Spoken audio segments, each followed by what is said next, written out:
نور في الظلمات أنسي في خلواتي، يا سعدي وهنائي القرآن حياتي.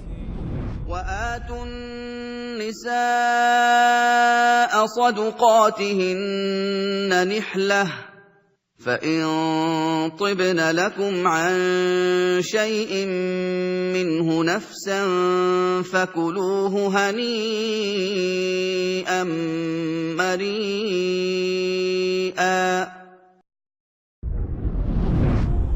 و مهریه زنان را با رغبت به عنوان هدیه به آنها بدهید و اگر با رضایت خاطر چیزی از مهریه خود را به شما بخشیدند، پس آن را حلال و گوارا بخورید.